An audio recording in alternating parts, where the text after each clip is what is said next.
Welcome, ladies and gentlemen, to one of the most shocking interviews of the year. Tonight, we bring you an important encounter between two influential figures in the world of politics. But before the interview starts, like, subscribe, and share with a friend.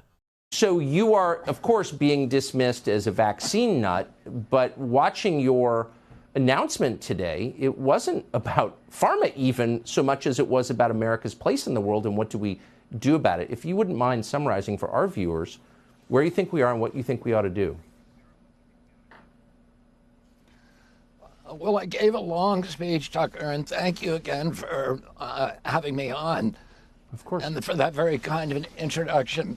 I think that the general theme of my speech was this corrupt merger of state and corporate power, which is turning our country into a corporate kleptocracy, into a system of socialism for the rich, and this kind of a cushy socialism for the rich, and this kind of brutal, merciless capitalism for the poor. It keeps us in a state of war. It bails out banks at the same time that last month, the United States government told 30 million people it was cutting their their food stamp checks by 90%. It took 15 million people off of Medicare. The same month, it gave $300 million to the Silicon Valley Bank and tapped up the cost of the Ukraine war to $113 billion. We're sending $113 billion to the Ukraine. The entire budget of EPA is $12 billion. The budget of CDC is $11 billion. We have 57% of American citizens could not put their hands on $1,000 if they have an emergency. A quarter of our citizens are hungry. So we're cutting welfare and food stamps by 90%. And we're bailing out the bankers. We're paying for a war that, we can't afford. And with the way that we do this is by printing money. We've printed 10 centuries of money in the last 14 years. And that caused the inflation, which raises food, which is a tax on the poor.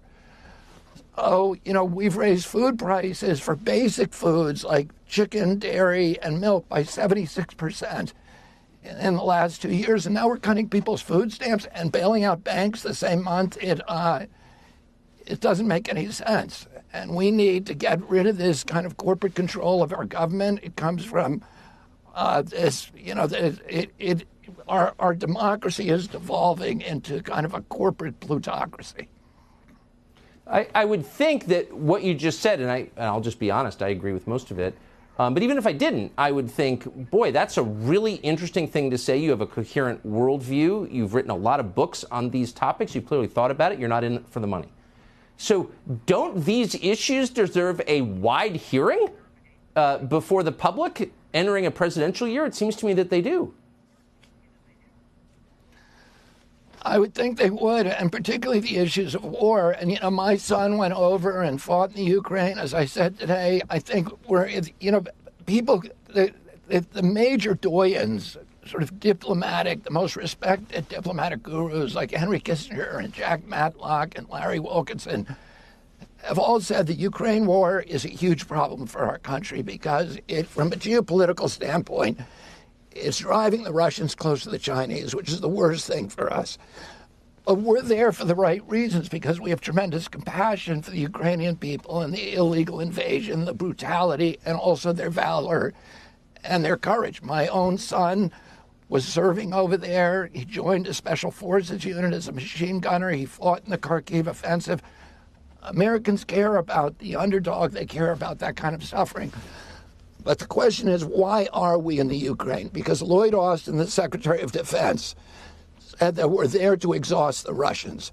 President Biden has said that we're there to deplatform, to depose Vladimir Putin. And if that's why we're there, and we're killing a lot of Ukrainians as pawns in a proxy war between two great powers. Here's one last thing I would say.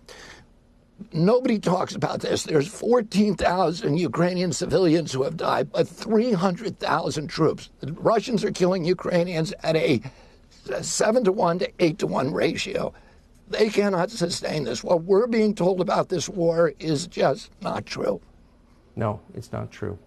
And I would hope, despite the fact you criticize their advertisers, other media outlets would have enough respect for our country and for its voters to give what you said a hearing, because I think it's really important. And we're, again, grateful that you came on our show tonight. You're always welcome. Bobby Kennedy Jr., thank you.